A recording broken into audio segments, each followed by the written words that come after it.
La Bible révèle que la fin de toute chose est proche et que Dieu appelle tout homme à pouvoir se réjouir de la seconde venue de Jésus-Christ. L'objectif de cette présentation est de vous préparer à être du nombre de ceux qui gardent les commandements de Dieu et le témoignage, la foi de Jésus-Christ. Le titre de la présentation de ce matin est « Le triomphe de la Odyssée ».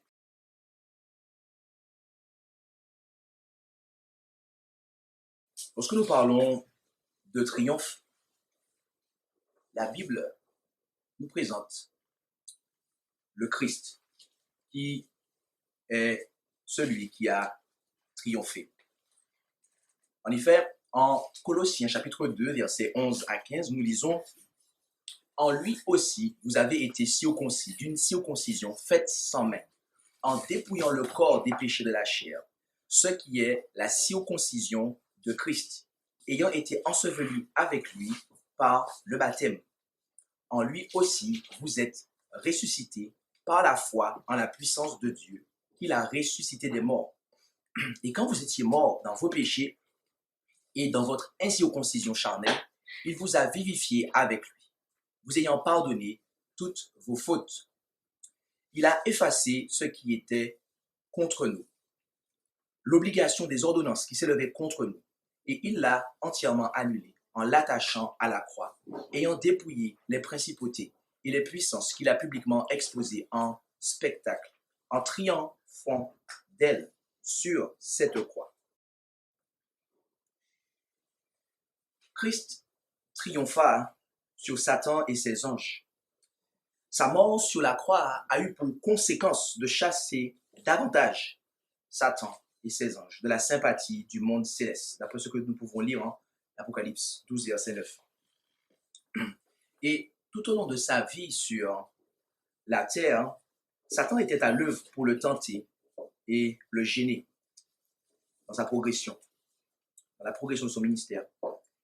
Et la vie du Christ, voyez-vous, était une lutte continuelle. Mais à chaque confrontation avec l'ennemi, Jésus s'est révélé victorieux. Tout effort de la part de Satan pour le détruire n'a fait qu'exposer davantage l'œuvre du séducteur. La vie de victoire du Christ, qui culmina au calvaire, certifia la condamnation du diable. Le déguisement de Satan fut arraché. Ses méthodes de fonctionnement furent exposées aux anges et à l'univers céleste. Et c'est pour cela que la porte nous est ouverte, mes amis, pour que nous puissions triompher. Et très précisément pour que nous puissions aller de triomphe en triomphe. En 2 Corinthiens, chapitre 2, verset 14, il est dit « Or, grâce soit rendue à Dieu qui nous fait toujours triompher en Christ et qui répand par nous l'odeur de sa connaissance en tout lieu. » Colossiens chapitre 2, verset 15 et 2 Corinthiens 2, verset 14 sont les deux seuls endroits du Nouveau Testament où apparaît le terme triambino,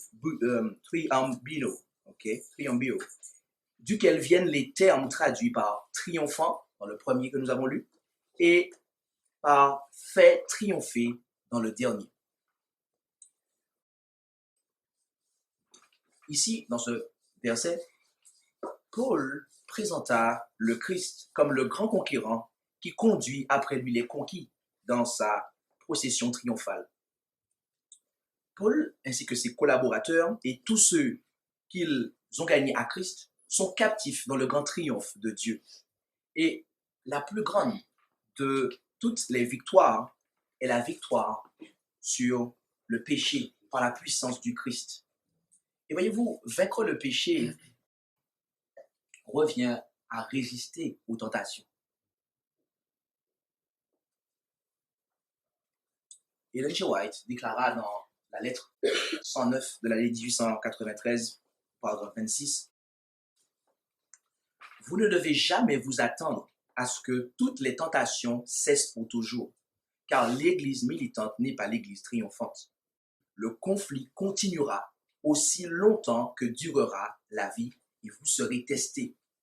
Vous êtes mis à l'épreuve pour voir si vous serez un sujet digne de devenir membre de la famille royale et un enfant du roi des cieux dans les demeures que Christ est allé préparer pour nous.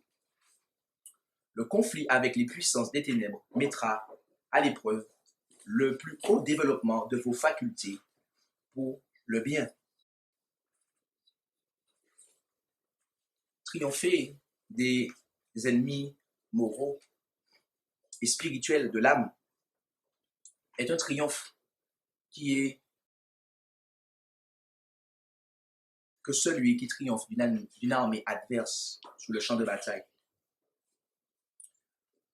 En Proverbe 16, verset 32, il est dit « Celui qui est lent à la colère vaut mieux que l'homme vaillant, et celui qui est maître de son cœur que celui qui prend des villes. » Ici, le terme qui est dans la Osterval que j'affiche à l'écran, et je vais afficher quasiment tous les textes à l'écran puisque j'ai une quantité importante de matériel à vous présenter ce matin. Donc, contrairement à mon habitude, je ne vais pas nécessairement ouvrir la parole de Dieu. Je vais dire le livre papier, mon papier. Ici, le terme qui est traduit par cœur vient de l'hébreu roua. Okay? Et roua est le terme qui signifie esprit, en fait. D'accord? Donc, ici, il est question de maîtriser son esprit, en fait. D'accord?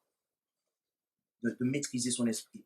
Et c'est encore ce terme qui apparaît en Proverbe 25, verset 28. L'homme qui n'est pas maître de lui-même, mais en fait, c'est roua, ou de son esprit, okay, est comme une ville où il y a brèche et qui est sans muraille. Être triomphant, mes amis, c'est savoir dire c'est la maîtrise de soi. Ne pas s'enflammer comme une allumette quand on nous frotte. Ne pas partir au quart de tour. Nous devons triompher des tensions internes dans nos foyers. Manuscrit 13A, 1891, paragraphe 30. L'Église militante, nous devons nous en rappeler, n'est pas l'Église triomphante. Dans vos associations à la maison, dans votre famille, n'oubliez jamais votre responsabilité l'un envers l'autre en tant que chrétien. Que le mari respecte la femme et que la femme honore le mari. N'oubliez jamais votre responsabilité à l'égard de votre sainte profession. En tant que chrétien dans votre maison, vous porterez l'Esprit du Christ avec vous au bureau et porterez l'Esprit du Christ avec vous dans l'Église. Les saints anges de Dieu seront présents et une influence céleste émanera de vous pour renforcer et développer tous les intérêts religieux.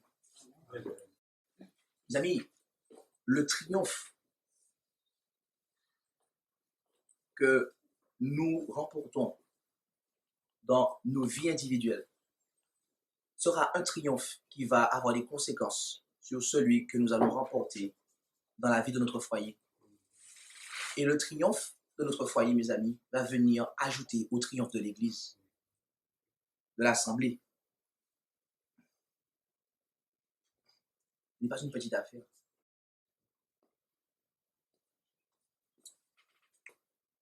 À tel point que dans la lettre 56, 1894, paragraphe 4, il y a ceux qui ne possèdent pas un caractère harmonieux à tous égards. Pourtant, Dieu les a acceptés comme ouvriers avec Christ. Alors, combien n'est-il pas déplacé pour quelqu'un de se tenir à l'écart des autres parce que leurs idées et leurs jugements ne s'accordent pas en tout point? Ne laissez pas ces petites choses être mises en évidence. Nous ne devons pas oublier que l'Église militante n'est pas l'Église triomphante. Dans tous vos efforts religieux, dans tout effort religieux, devrais-je dire, notre succès dépend de notre simplicité en Christ Jésus, de notre unité et de notre amour les uns pour les autres.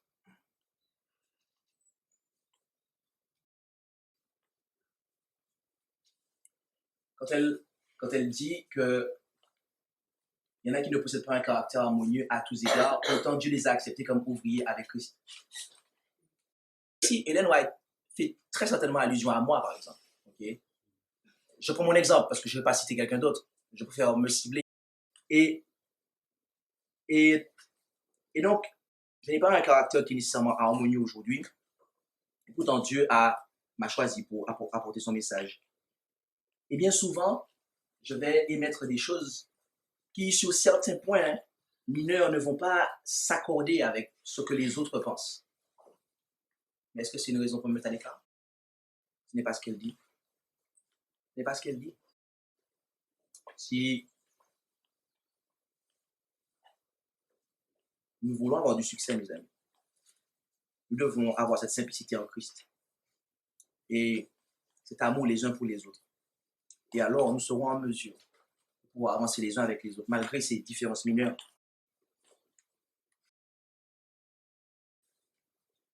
Revenons un instant sur le grand vainqueur.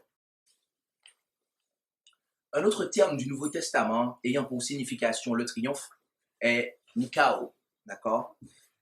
Et les termes qui proviennent de Nikao sont le plus souvent traduits par victoire, victorieux et vaincre. Et en Jean 16, verset 33, il est dit « Je vous ai dit ces choses afin que vous ayez la paix en moi. Vous aurez des afflictions dans le monde, mais prenez courage, j'ai vaincu le monde. » Et ici, vaincu vient de Nikao. Tout du moins, le terme qui est traduit par vaincu vient de Nikao. Jésus regardait à la croix avec confiance lorsqu'il disait ça. Parce qu'il n'était pas encore monté sur la croix. Mais il regardait à la croix avec confiance, car il était pleinement assuré qu'il triompherait des puissances, des ténèbres. Il avait la pleine assurance que le prince de ce monde serait vaincu. En Jean 12, verset 31, « Maintenant se fait le jugement de ce monde. Maintenant le prince de ce monde sera jeté dehors. » Et encore, en Jean 14, verset 30, « Je ne parlerai plus guère avec vous, car le prince de ce monde vient, mais il n'a rien en moi. » Par conséquent, les disciples du Christ n'ont rien à craindre. Les disciples du Christ n'ont véritablement rien à craindre, puisque Jésus est celui qui a remporté la victoire. Et s'il est avec nous, sa victoire devient alors notre victoire. Amen. Amen. Amen. Mais pour cela, il nous faut avoir une certaine foi. Vous avez compris? Je disais que pour cela, il nous faut avoir une certaine foi. Il nous faut avoir une foi de vainqueur. En 1 Jean, chapitre 5, versets 4 et 5, nous lisons « Parce que tout ce qui est né de Dieu est victorieux, Nikao, du monde. Et la victoire, à nouveau Nikao, qui a vaincu le monde, c'est notre foi. Qui est celui qui est victorieux, et encore une fois Nikao, du monde, sinon celui qui croit que Jésus est le Fils de Dieu. » Mes amis, j'ai une véritable bonne nouvelle pour vous. La victoire sur le monde, la victoire sur le péché est quelque chose qui est possible. Et chaque individu a la possibilité de rendre une obéissance parfaite à la loi de Dieu. Mais alors, comment cela est-il possible? Comment être victorieux du monde? Voyez-vous, lorsque nous sommes livrés à nous-mêmes, nous sommes dans l'impossibilité de rendre la moindre obéissance à Dieu. Et c'est pour cela que Jean commence par dire au début du verset 4 que c'est la nouvelle naissance qui permet à l'homme de vaincre le monde. Mais il ne s'arrête pas là. En effet, il continue dans la deuxième partie du verset en disant que la victoire qui a vaincu le monde, c'est notre foi. Notez qu'il ne dit pas ta foi, Maxime, ni même votre foi, à vous, les femmes qui êtes devant, les sœurs. Non, mais notre foi. Quelle est cette foi dont il parle et qui est capable de vaincre le monde et d'obéir à Dieu? Jean apporte la réponse au verset 5, où il explique que la foi à laquelle il se réfère est celle qui accepte Jésus comme le Fils de Dieu.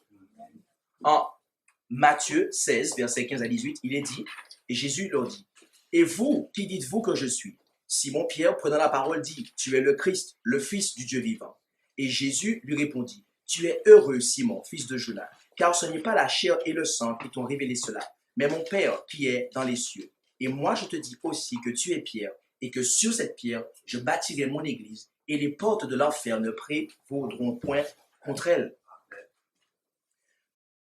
Croire que Jésus est véritablement le Fils de Dieu, mes amis, est ce qui conduit au triomphe. Car c'est le Fils de Dieu qui triompha du monde et qui, en nous, triomphera du monde.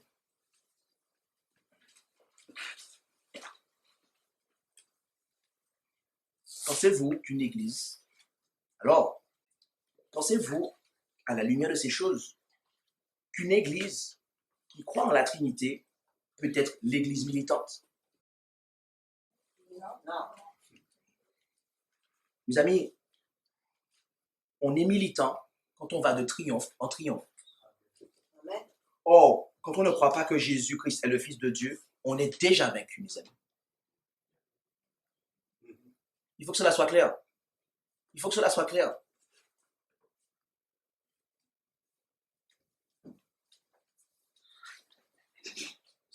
Il y a une certaine tristesse et pourtant c'est un message de victoire, d'espérance. Mais mes amis, il y a aussi une réalité, parce qu'il ne faut pas avoir de faux espoirs. Il ne faut pas avoir de faux espoirs. Il n'y a que le Dieu vivant qui peut nous secourir par son Fils. Toute autre divinité, mes amis, ne pourra rien faire pour nous. Mais ne voilà-t-il pas que la Bible nous parle de la Odyssée? Et j'ai eu l'occasion de présenter un message qui était la partie 5 d'une série de présentations sur l'Église du Christ, d'accord? Laquelle avait pour titre « L'Église de la Odyssée n'est pas Babylone ». Je n'aurai pas le temps de tout reposer devant vous ce matin, d'accord? C'est pour cela que je vous renvoie à cette présentation pour avoir tout le contexte de ce point. Mais l'idée est que certaines personnes pensent que l'Église de la Odyssée a toujours été, est encore et sera toujours l'organisation religieuse nommée Église adventiste du 7e jour. Et que, de ce fait, nous avons tort de penser, de dire que ce système, ayant adopté le Dieu de Babylone, est devenu une fille de Babylone, en raison de ce qu'il a abandonné les vérités fondamentales.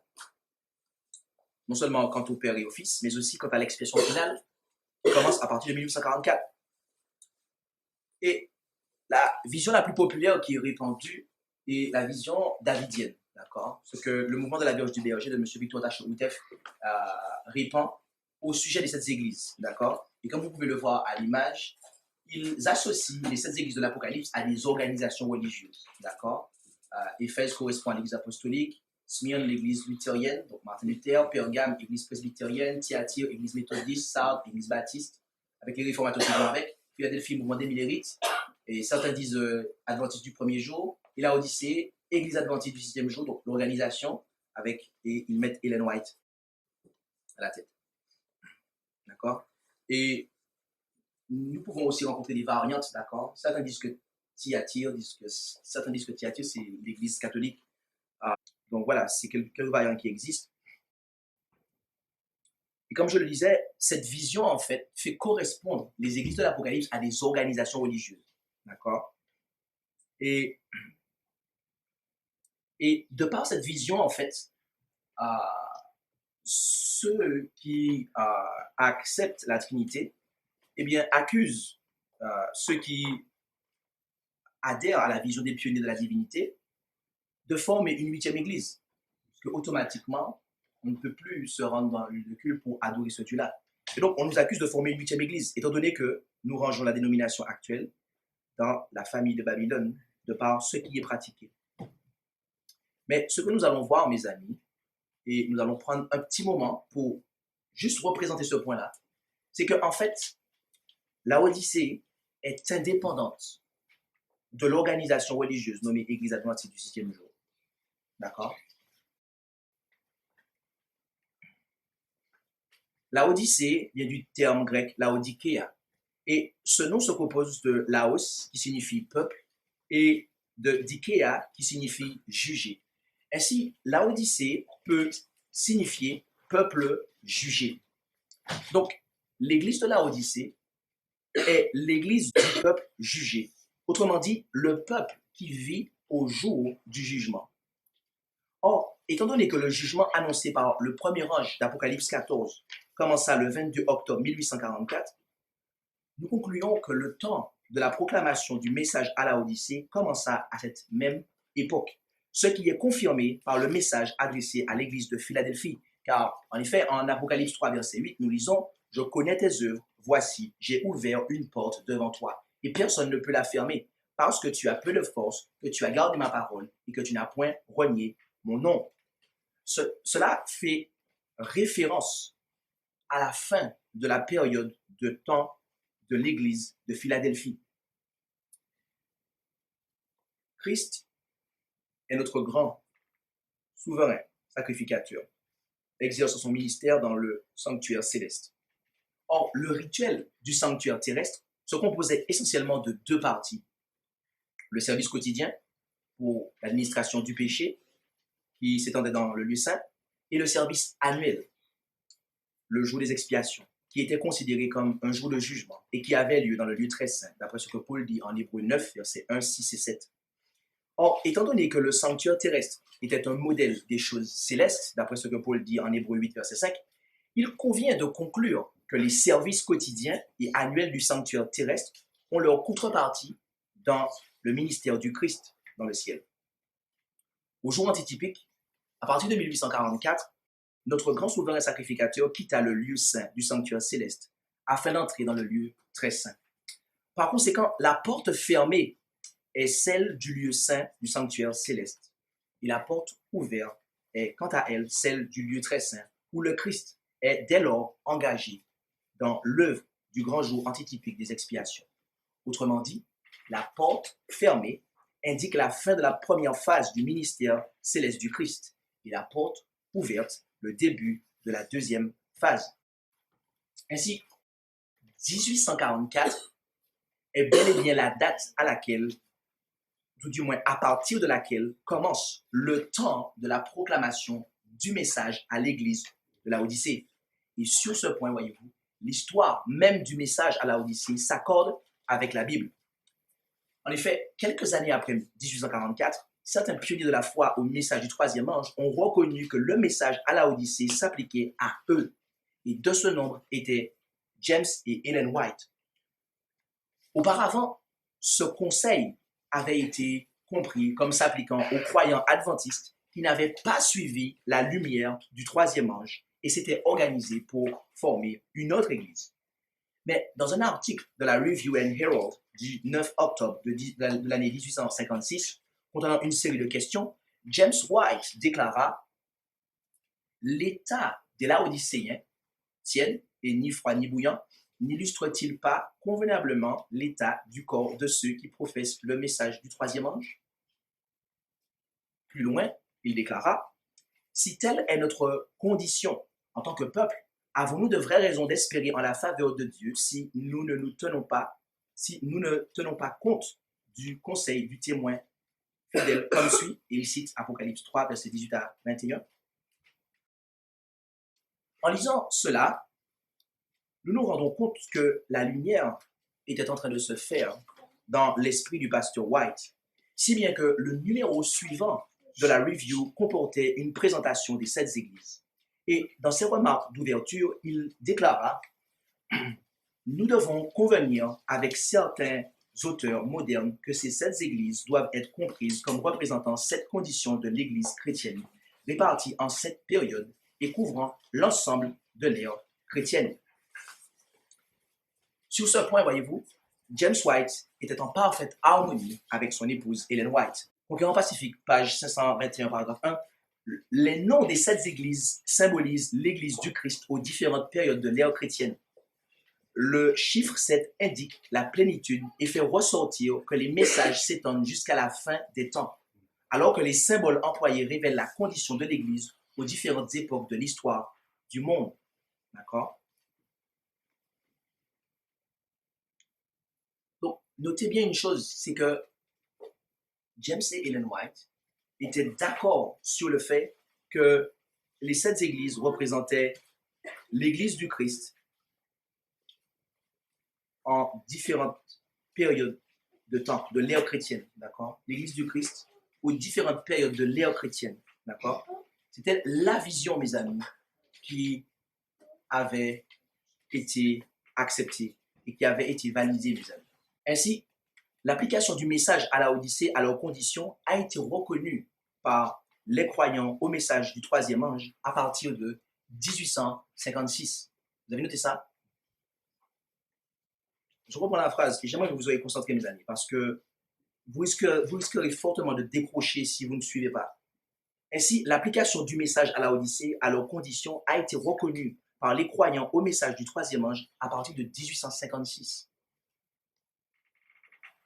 Or, à partir de quel moment le message à la Odyssée est-il rentré en effet, historiquement parlant? 1844. Mais ce n'est qu'en 1856 que les concernés ont réalisé qu'ils étaient concernés. Et voyez-vous, à cette époque, à savoir en 1856, à cette époque de l'histoire, le monde n'avait pas encore entendu parler d'une quelconque église adventiste du sixième jour. Je veux dire une quelconque organisation religieuse dénommée Église adventiste du sixième jour, et encore moins d'une conférence générale qui s'organisa en 1863.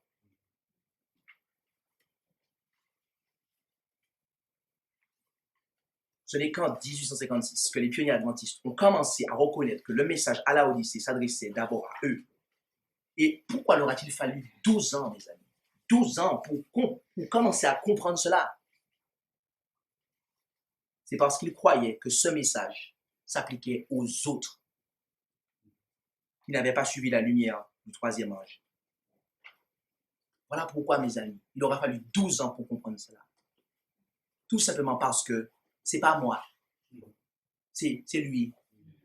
La raison pour laquelle l'église de la Odyssée naît au XXIe siècle par l'organisation religieuse dénommée Église adventiste du septième jour est que la période de temps de l'église de la Odyssée commença bien avant l'existence de l'organisation religieuse nommée Église adventiste du septième jour.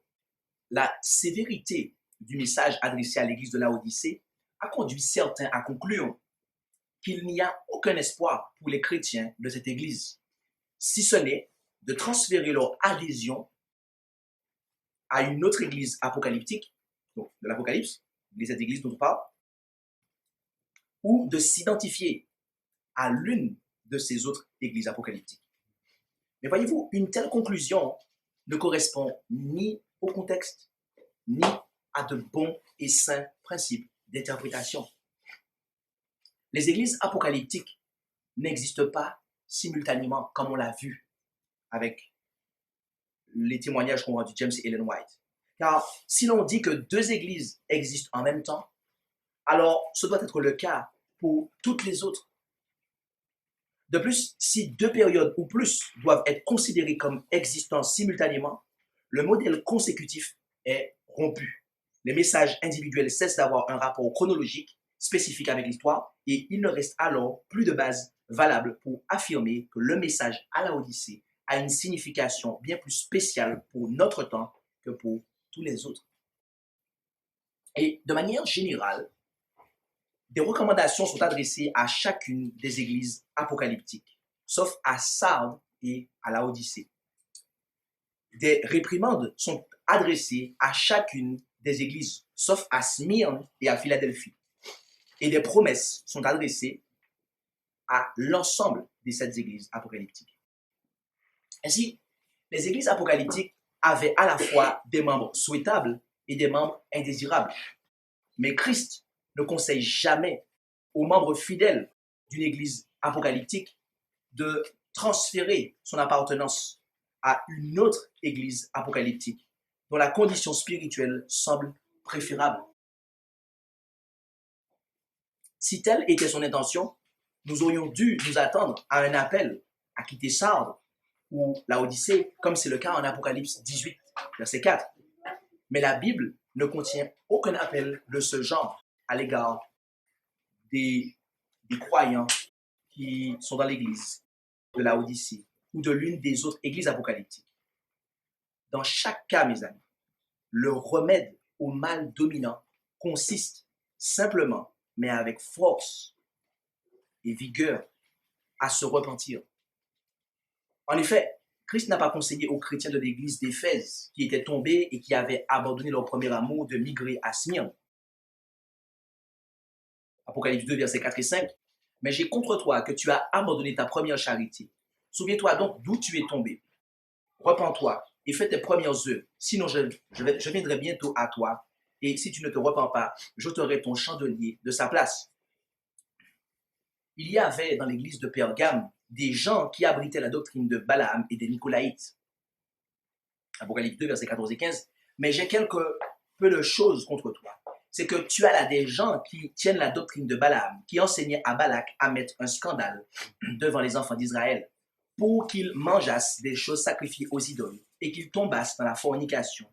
Pareillement, tu en as, toi aussi, qui tiennent la doctrine des Nicolaïtes, ce que je hais. Mais Christ ne leur a pas conseillé de transférer leur adhésion à Éphèse ou à Smyrne. Et certains à Sardes étaient presque morts, en Apocalypse 3, verset 2. Sois vigilant et affermis le reste qui s'en va mourir, car je n'ai point trouvé tes œuvres parfaites devant Dieu. Mais Christ n'a pas conseillé aux fidèles membres de déménager à Philadelphie.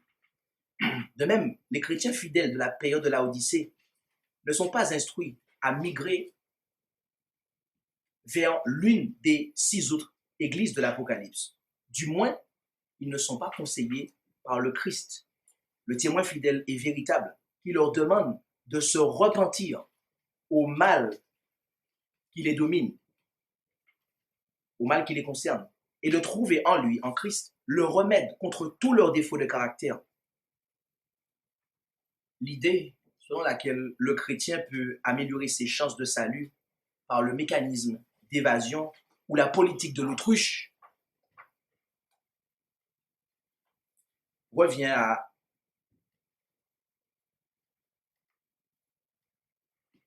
à négliger le véritable problème, revient à prendre le balai et à mettre la balayeuse sur le tapis et dire que le problème est résolu.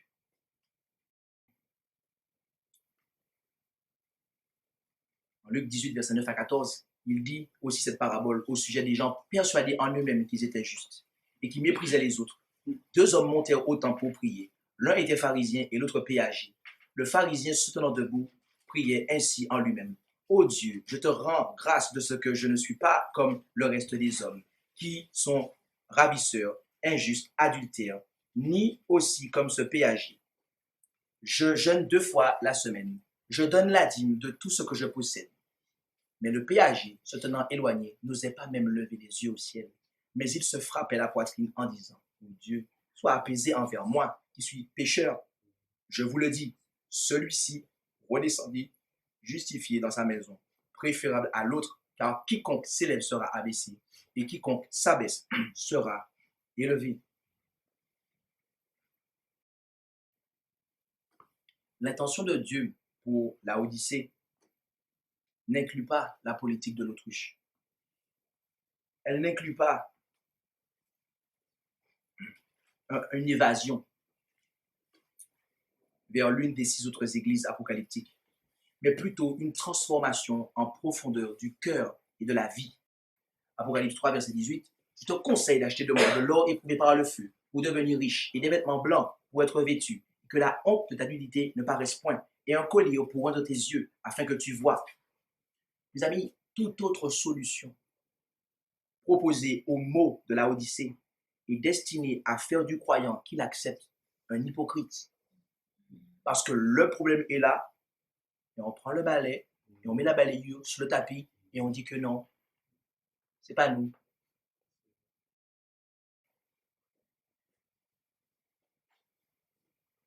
Matthieu 9, verset 12, « Et Jésus, l'ayant entendu, leur dit, ce ne sont pas ceux qui sont en santé qui ont besoin de médecins, mais ceux qui se portent mal. »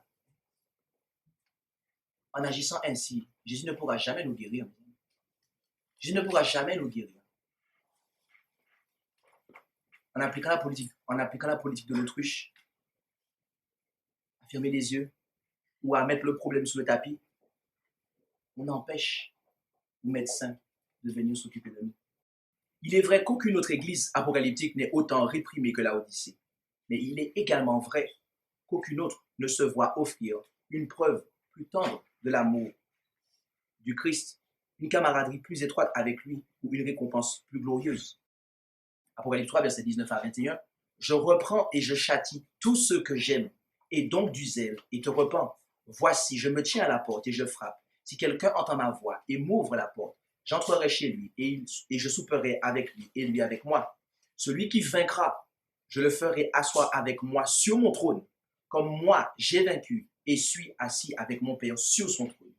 Que celui qui a des oreilles entende ce que l'Esprit dit aux églises.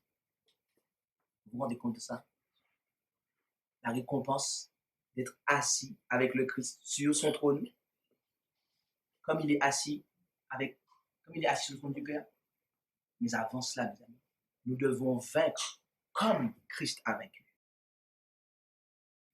Le message à la Odyssée n'est pas un rejet inconditionnel, pas plus que ceux adressés aux autres églises apocalyptiques.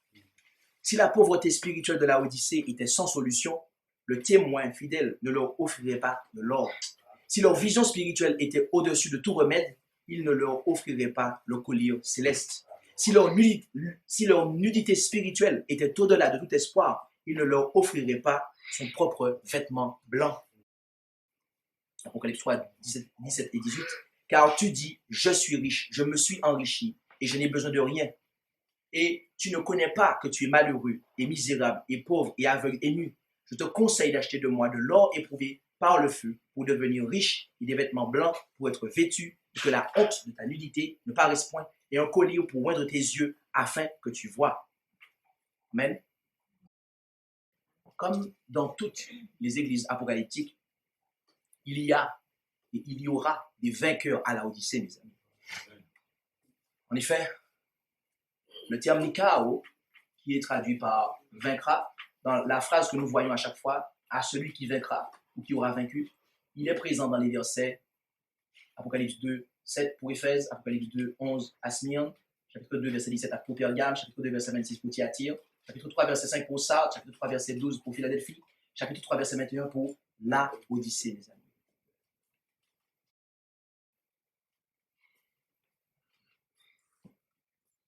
Ça me sert à quoi d'aller migrer en Espagne pour effectuer une quelconque prouesse si je ne suis pas capable de le faire ici en France?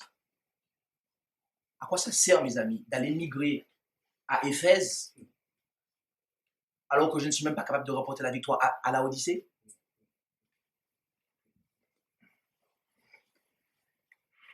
À celui qui vaincra, je le ferai asseoir avec moi sur mon trône, comme moi j'ai vaincu et suis assis avec mon Père sur son trône. Apocalypse 3, verset 21. Et voyez-vous, c'est au vainqueur de la Odyssée que la promesse est donnée de s'asseoir avec Christ sur son trône. Et ces vainqueurs, mes amis, ces vainqueurs, ceux qui auront vaincu, ceux qui auront vécu à l'époque du message adressé à la Odyssée et qui auront vaincu, eh bien, seront alors, et sont alors, je préfère dire au futur, seront alors concernés par les propos de l'apôtre Paul en Éphésiens 5, versets 25 à 27. Marie, aimez vos femmes, comme aussi Christ a aimé l'Église, et s'est livré lui-même pour elle, afin de la sanctifier en la purifiant et en la lavant par l'eau de la parole, pour la faire paraître devant lui une Église glorieuse, sans tache, ni ride, ni rien de semblable, mais sainte et irrépréhensible. Sainte et irrépréhensible. Il est intéressant de noter que, après avoir dit ça, l'apôtre Paul, au chapitre 6 et au verset 11, nous dit « Revêtez-vous de toute l'armure de Dieu, afin que vous puissiez tenir ferme contre les artifices du diable. » Mes amis, l'Église triomphante, c'est-à-dire l'Église glorieuse, sans tache, ni ride, ni rien de semblable, mais sainte et irrépréhensible, est une Église qui se sera battue. C'est une Église qui aura eu un combat à mener. C'est une Église qui sera sainte de la vérité, qui aura la cuirasse de la justice, qui aura pris le zèle de l'évangile de paix, le bouclier de la foi, le casque du salut, l'épée de l'esprit, et qui aura eu une vie de prière. Sans ces choses-là, mes amis, sans l'armure de Dieu, il sera impossible à n'importe quel croyant de faire partie de l'Église triomphante. En d'autres termes, pour faire partie de l'Église triomphante, il faut avoir combattu et remporté la victoire.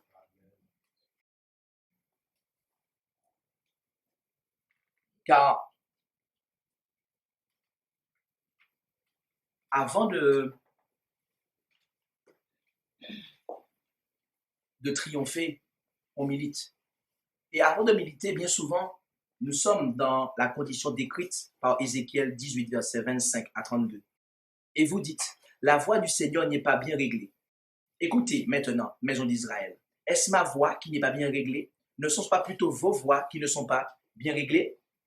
Si le juste se détourne de sa justice, qu'il commette l'iniquité, que pour cela il meurt, c'est à cause de l'iniquité qu'il a commise qu'il meurt. Et si le méchant se détourne de la méchanceté qu'il a commise et qu'il pratique la droiture et la justice, il fera vivre son âme. S'il ouvre les yeux et se détourne de toutes les transgressions qu'il a commises, certainement il vivra et ne mourra point. Cependant, la maison d'Israël dit, la voix du Seigneur n'est pas bien réglée. Sont-ce mes voix, aux maisons d'Israël, qui ne sont pas bien réglées? Ne sont-ce pas plutôt vos voix qui ne sont pas bien réglées? C'est pourquoi je vous jugerai chacun selon ses voies, aux maisons d'Israël, dit l'Éternel, dit le Seigneur l'Éternel. Convertissez-vous et détournez-vous de toutes vos transgressions, afin que l'iniquité ne devienne point pour vous une cause de ruine. Rejetez loin de vous toutes les transgressions vous vous êtes rendus coupables, et faites-vous un cœur nouveau et un esprit nouveau. Car pourquoi mourriez-vous, ô maison d'Israël? En effet, je ne prends point plaisir à la mort de celui qui meurt, dit le Seigneur l'Éternel. Convertissez-vous et vivez. Tel est l'état de la maison d'Israël. Tel est l'état de la Odyssée. Avant que le message du témoin fidèle ne parvienne. Tel est l'état des croyants qui vivent à l'époque de la Odyssée avant qu'ils n'acceptent le message venant du témoin fidèle et véritable. Mais lorsqu'ils acceptent ce message, alors apparaîtra le peuple qui est décrit en Apocalypse 15, versets 2 et 3. Je vis aussi comme une mer de verre mêlée de feu, et ceux qui avaient vaincu Nikao, la bête et son image, et sa marque, et le nombre de son nom, qui se tenait sous la mer de verre, ayant les harpes de Dieu. Et ils chantaient le cantique de Moïse, serviteur de Dieu, et le cantique de l'agneau, en disant, tes œuvres sont grandes et admirables, ô Seigneur Dieu Tout-Puissant. Tes voix ne sont pas bien réglées. C'est ce qu'ils diront. Mais attendez, il nous est dit en Ézéchiel que la maison d'Israël disait que les voix de Dieu n'étaient pas bien réglées. Mais là, il y a une expérience différente, mes amis. Il y a une expérience différente. Tes voix sont justes et véritables, ô roi des nations. Par une vie de péché, nous sommes en train de remettre en cause Dieu, mes amis. Nous sommes en train de dire que Dieu n'est pas juste. Mais les 144 000 ne feront pas ça, mes amis. Les 144 000 vont justifier Dieu par leur comportement, par leur attitude, par leur obéissance. Et c'est eux, en Apocalypse 14, qui sont décrits comme étant irrépréhensibles. Ils n'ont pas de fraude dans leur bouche. C'est véritablement eux qui sont l'église triomphante dont l'apôtre Paul parle en Éphésiens 5, versets 25 à 27 que nous avons lu tout à l'heure. Mais j'aimerais que vous notiez quelque chose. Ici, il est dit que les 144 000 qui sont la génération finale de l'Église, et très précisément la dernière, je pourrais dire, cuvée de l'Église triomphante, parce qu'il y en a d'autres qui ont remporté le triomphe. À Éphèse, on l'a vu, d'accord? il est dit qu'ils ont vaincu la bête et son image. Ce qui implique que le combat, la lutte, dont la victoire permet de passer au stade de l'Église triomphante, n'advient que lorsque le test final s'est présenté. Vous avez compris? Oui. Je le reprends parce que c'est très important.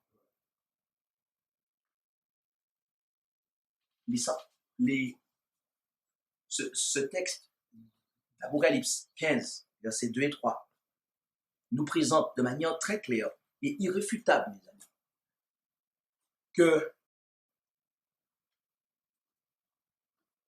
la lutte finale, le dernier conflit est contre la bête et son image et sa marque et le nombre de son nom. Par voie de conséquent, bien aimé, tant que cela ne s'est pas encore présenté, nous ne pouvons pas dire que l'Église triomphante a déjà apparu sur cette terre. Nous ne pouvons pas nous permettre, nous qui avons nos pieds sur cette terre et nos narines qui respirent l'atmosphère de cette terre, nous permettre de dire que nous sommes l'Église triomphante. Et c'est tellement clair que Madame, on va dans le même sens. Dans la lettre 32 de l'année 1892, paragraphe 38, l'œuvre va bientôt se terminer. Les membres de l'Église militante qui se sont montrés fidèles deviendront l'Église triomphante. En examinant notre histoire passée, après avoir parcouru chaque étape d'avancée jusqu'à notre position actuelle, je peux dire « Loué soit Dieu ». En voyant ce que le Seigneur a accompli, je suis étonné et confiant en Christ, notre chef. Nous n'avons rien à craindre pour l'avenir, si ce n'est d'oublier la façon dont le Seigneur nous a conduits, ainsi que le manuel d'Église. Excusez-moi. Les croyances fondamentales qui ont été écrites en 1880.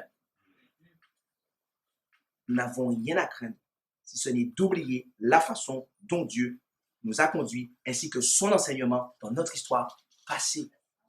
Amen. Et là encore, on a la caractéristique de l'Église militante, mes amis. Ce n'est que lorsque on se sera montré fidèle qu'on deviendra l'Église triomphante. Mais pour ne serait-ce qu'avoir l'opportunité de devenir l'Église triomphante, encore faut-il déjà être militant, mes amis. Encore faut-il déjà ne pas oublier. Et encore faut-il déjà ne pas piétiner la vérité qui a été confirmée. Une autre déclaration dans la lettre 55, 1891, paragraphe 4. Mon frère, il m'a été montré que vous devez vaincre certains défauts de votre caractère. Vous écoutez ce que les autres disent et vous vous faites une idée trop hâtive de vos rumeurs et vous jugez parfois injustement.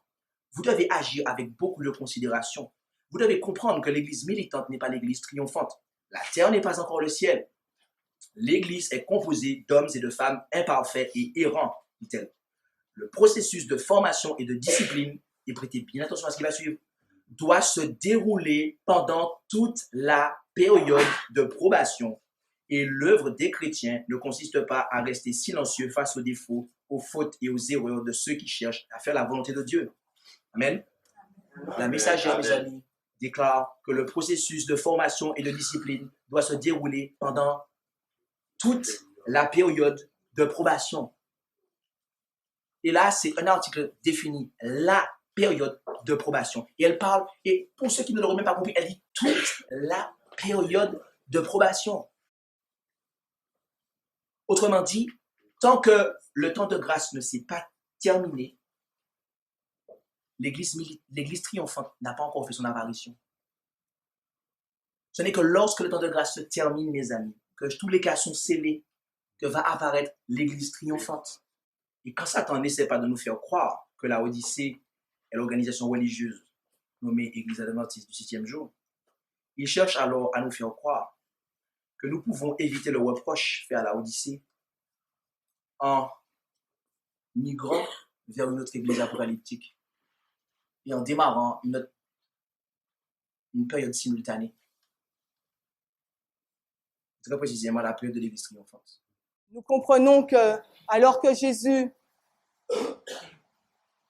que nous sortons de la captivité des 126 ans, Christ il est en train de construire Éphèse. Mais pendant qu'il y a Éphèse, ou bien l'église triomphante,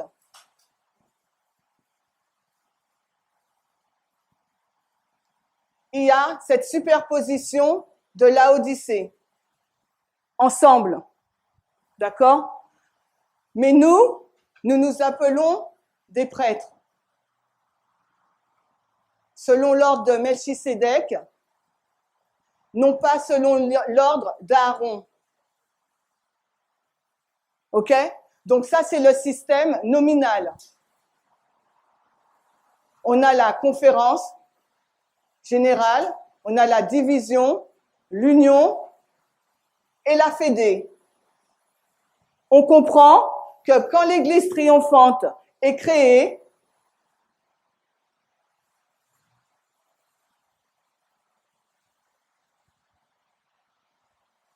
on comprend qu'au 9/11, cette association, cette division, cette lignée, cette prêtrise est mise de côté et il y a une nouvelle prêtrise qui est vraiment la confirmée, c'est nous. C'est vous et moi. D'accord? Là, c'est confirmé. Alliance. Il y a une confirmation de l'alliance.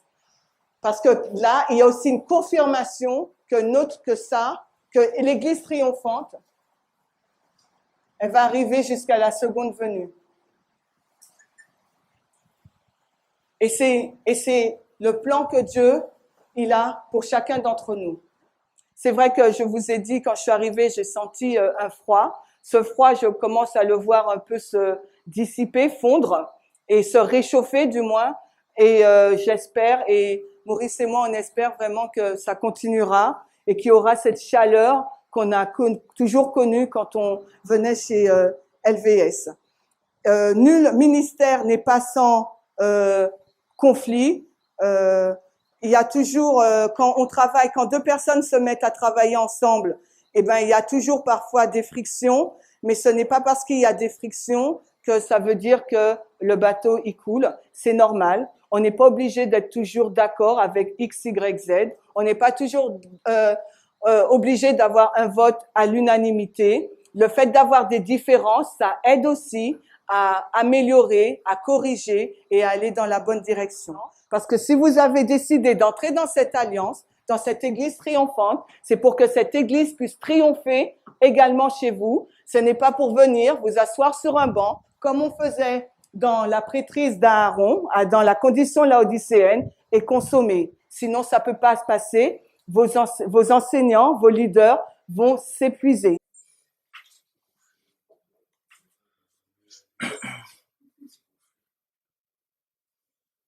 Madame Chimène Montabor Eugène, ou Chimène Eugène Montabor,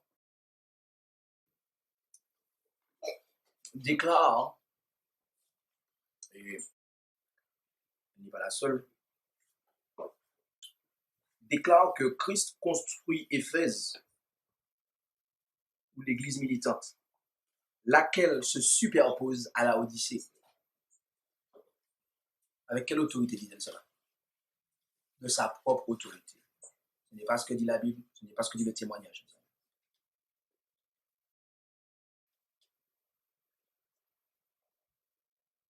Elle parle ensuite de la prêtrise d'Aaron, qui est la dénomination, et la prêtrise de Melchisédek, qui serait eux en fait, d'accord? Mes amis, la prêtrise d'Aaron s'est arrêtée à la croix.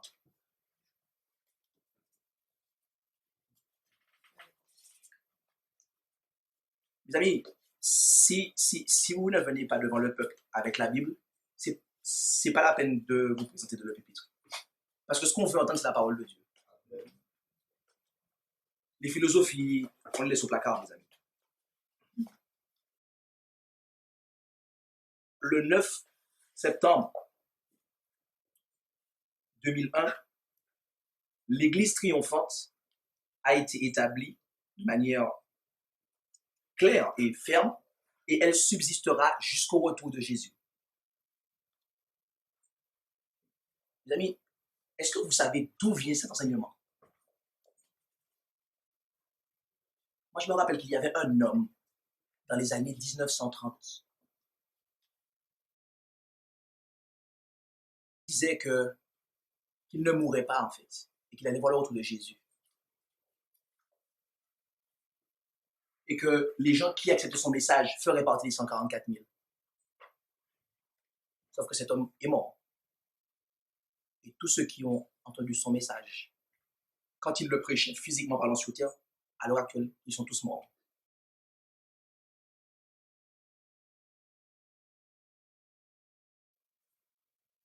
Les compréhensions qui sont développées par ces ministères indépendants sont tout droit tirées de la Vierge du Berger, mes amis. Et je n'ai aucun ressentiment contre ceux qui acceptent le message de la Vierge du Berger, de M. Victor Taché-Outef, tout comme je n'ai aucun ressentiment contre Mme Chimène Eugène Montalban.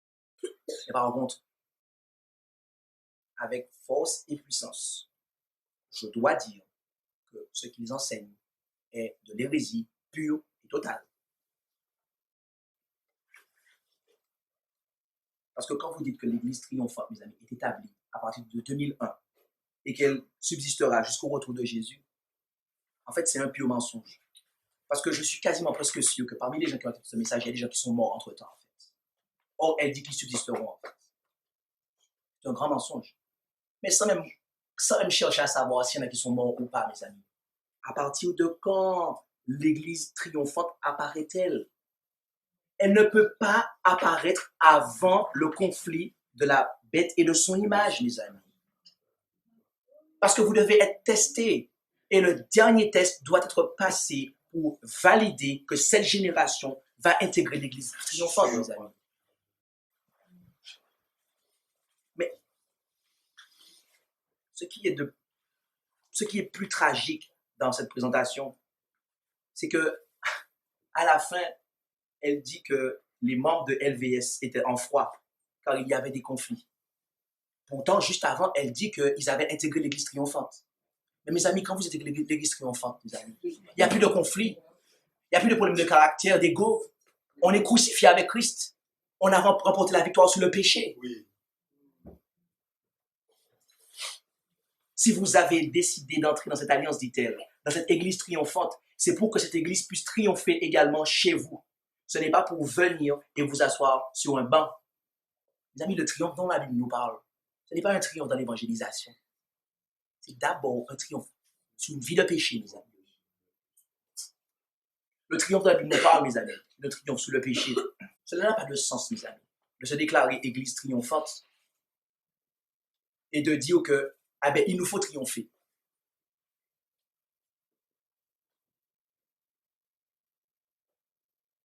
Quelle autorité avons-nous pour faire ça?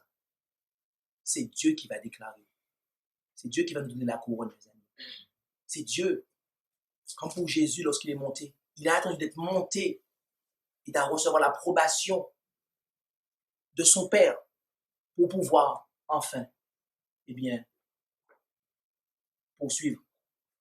Tant que son Père ne lui avait pas dit qu'il avait accepté le sacrifice, Jésus ne pouvait pas aller de l'avant plus que ça, mes amis.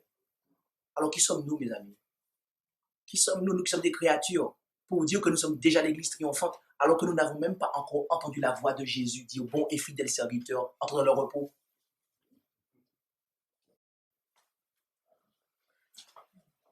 Pourquoi il a fallu 12 ans aux pionniers adventistes, mes amis, pour accepter le message à Laodicée? Parce que pendant 12 ans, ils disaient « Ce n'est pas nous, c'est eux ».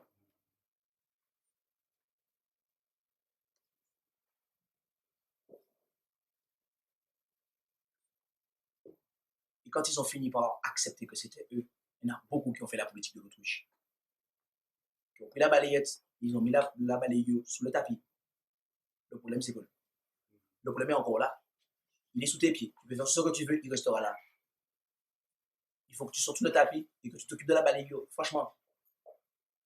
Et ce message, mes amis, les gens sont convaincus, beaucoup de gens sont convaincus que c'est un message qui va aider les gens, en fait.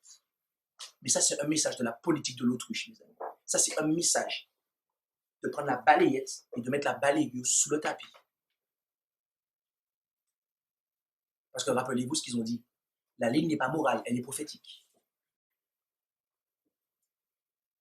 Ça veut dire que si vous faites une ligne d'interprétation de la prophétie, votre salut, il passe.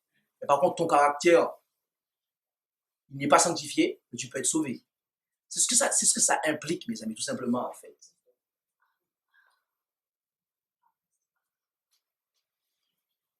Bien-aimés, Jésus-Christ est le témoin fidèle et véritable. Et il nous adresse un message à nous en cette fin des temps. Ça ne sert à rien d'aller en Espagne, mes amis, pour faire ce que vous devez faire en France. Ça ne sert à rien d'essayer de vous réfugier à Éphèse. Parce que ce n'est pas le message d'Éphèse qui nous concerne, mes amis.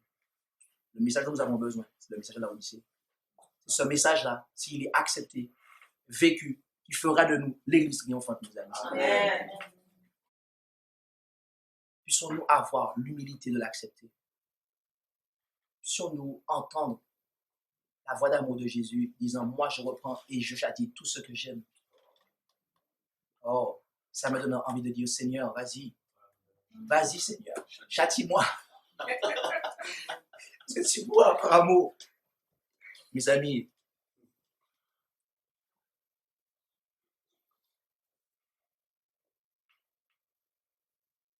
à la Odyssée, il y aura un triomphe. La question maintenant est de savoir si vous en ferez partie. À la Odyssée, il y aura des vaincus, mais il y aura aussi des vainqueurs. Et la question maintenant est de savoir dans quel camp nous sommes.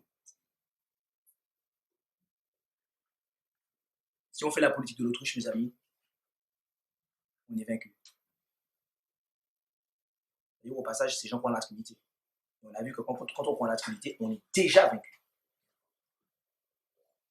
Mais par contre, quand on croit que Jésus est le Fils de Dieu, mes amis, là, on a la foi pour remporter la victoire. On a la foi qui va nous amener de victoire en victoire. Puissions-nous accepter le message individuellement, personnellement. Puissions-nous le mettre en application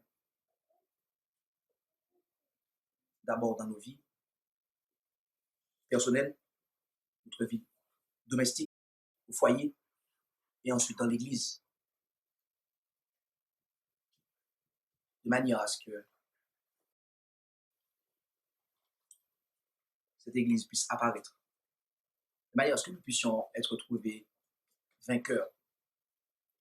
Conflit final qui est proche, mes amis. Très, très proche. Alors, lorsque nous regardons les signes des temps, voyons que le Seigneur n'est pas loin. Sur nous, mes amis, acceptez le Christ, acceptez sa parole, tout simplement.